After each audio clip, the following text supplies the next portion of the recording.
এই যে মাননীয় চিফ হুইপ অপোজিশন আমি বলার আগে উঠে পড়েছিলেন সম্মানীয় আখরুজ্জামান সাহেব,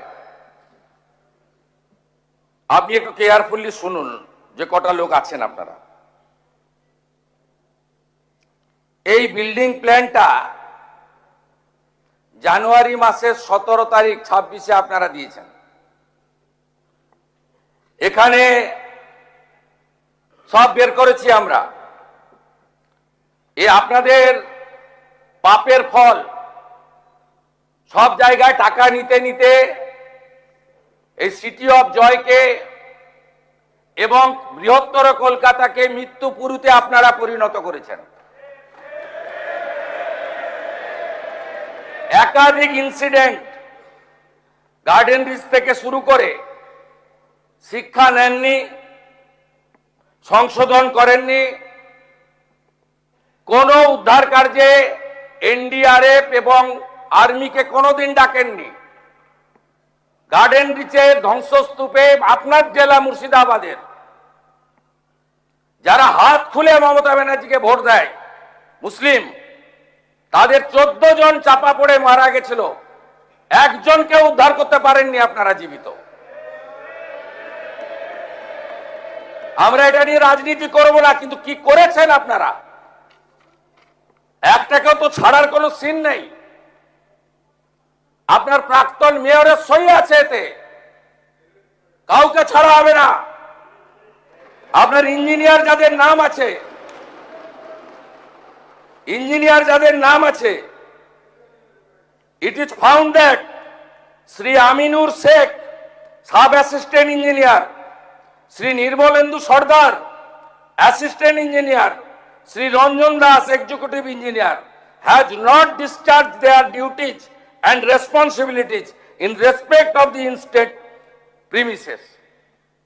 আমরা পুরো ফ্যাক্ট ফাইন্ডিং বের করেছি, কোনো ছাড়াছাড়ির সিন নেই। আমরা এখনো পর্যন্ত 5টাকে অ্যারেস্ট করেছি। গুলজার হোসেন, সুপারভাইজার অফ আসগরকেও খুঁজছি। যদি নিচে চাপা পড়ে থাকেন আলাদা কথা, আমি চাইবো জীবিত বেরোক। কি করে এইসব লোক এই জায়গাগুলোতে ঢোকে বের করতে হবে। অ্যারেস্ট হয়েছে Gulzar Hossain, supervisor of Asgar, Kamal Samanta, iron structure fabricator, Shambhunath Behera, lessee of land, Dibakar Bhandari, labour supplier cum Trimex contractor, Abdul Hamid, broker for sanction plan for KMC.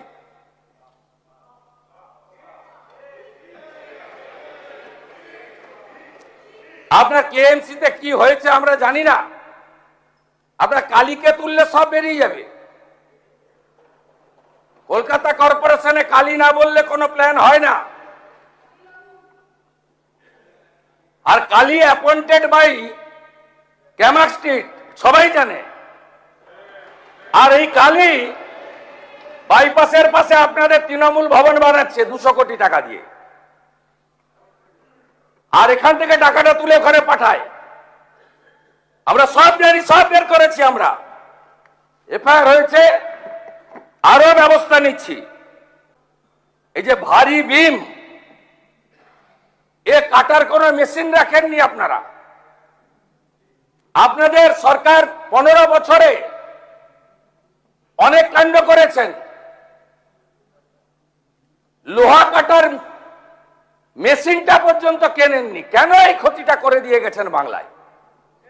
কোনো আধুনিক যন্ত্রপাতি নেই, কোনো পেশাদার টিম নেই।